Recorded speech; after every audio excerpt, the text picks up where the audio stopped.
સુરતમાં મનપાની 120 બેઠકો માટે મતદાન સોસાયટીમાં જ મતદાન બૂથથી રહીશો ખુશ થયા છે।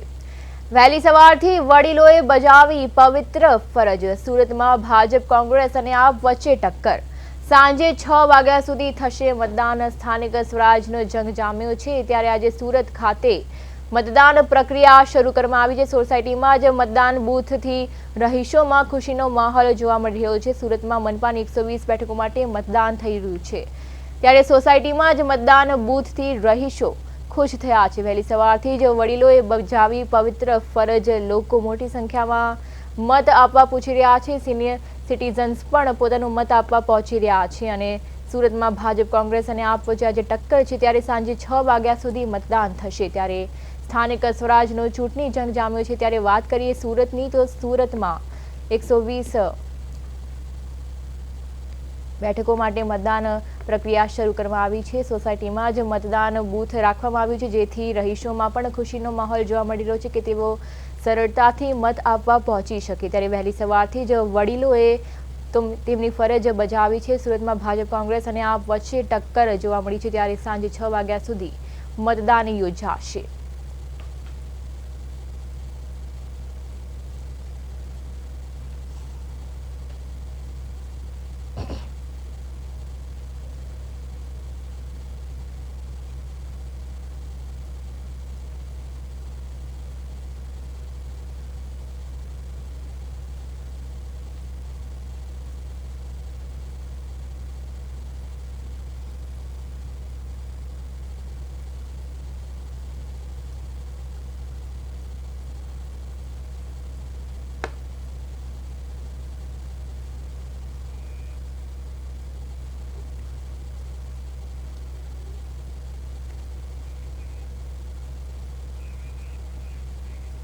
आज साथे अपना संवाददाता अरविंद राठौड़ अपनी साथे लाइव जोड़ाई गया है।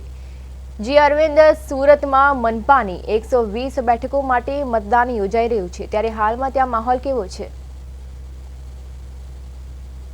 प्रिया, बिल्कुल लोकशाहीना सौथी मोटा पर्वमां पहली सवारथी एटले के 7 वाग्याथी मतदान मथकोमां लोको उत्साहभेर जे पोताना मताधिकारनो उपयोग करी रह्या छे अने सूरतमां जो वात करीए तो कुल 30 वोर्ड એટલે કે 120 જે ઉમેદવારો બૂથ ઉપર જે મતદાન છે તે થઈ રહ્યું છે અને સાથોસાથ ત્રિપાખીયો જંગ છે તે સુરતમાં જોવા મળી રહ્યું છે। ગુજરાતની સાથોસાથ રાજકીય નેતા નાયબ મુખ્યમંત્રી હર્ષ સંઘવી સહિત અને CR પાટીલ સહિતના લોકોએ પોતાનો મતાધિકારનો ઉપયોગ કર્યો છે અને લોકોને પણ અપીલ કરી છે કે લોકો આજે ખાસ કરીને જ્યારે મતદાન શાંતિપૂર્ણ માહોલમાં ચાલી રહ્યું છે, મતદાન મથકો પર તમામ વ્યવસ્થાઓ કરવામાં આવી છે અને ખાસ કરીને જ્યારે ગરમી છે, તાપમાનમાં વધારો આજે છે એટલે લોકોને પણ આ ગરમીથી બચવા બને એટલું સરળ સમયમાં મતદાન થાય અને મતાધિકારનો ઉપયોગ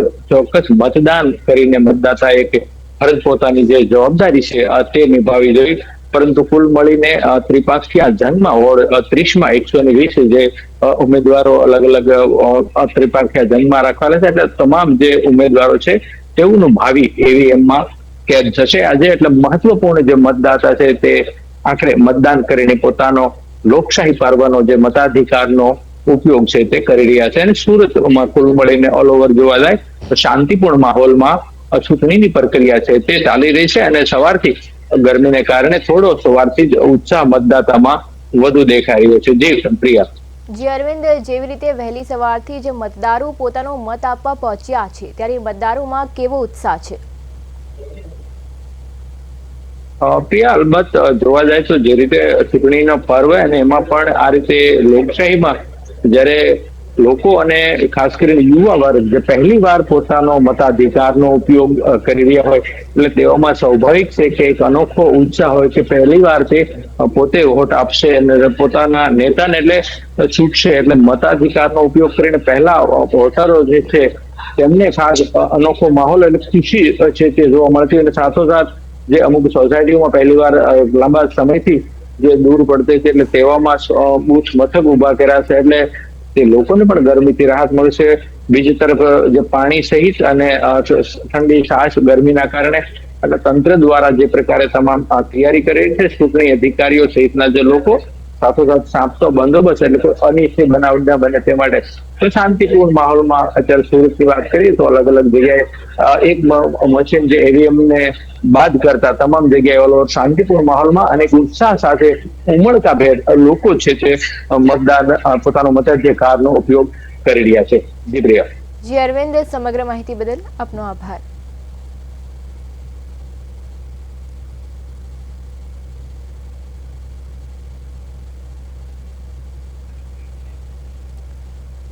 ત્યારે સુરત ખાતે મતદાન પ્રક્રિયા શરૂ કરવામાં આવી છે. ત્યારે 25,000થી વધુ ઉમેદવારો મેદાનમાં ઉતરી આવ્યા છે. ત્યારે મોટી સંખ્યામાં સવારથી જ લોકો મત આપવા પહોંચ્યા છે.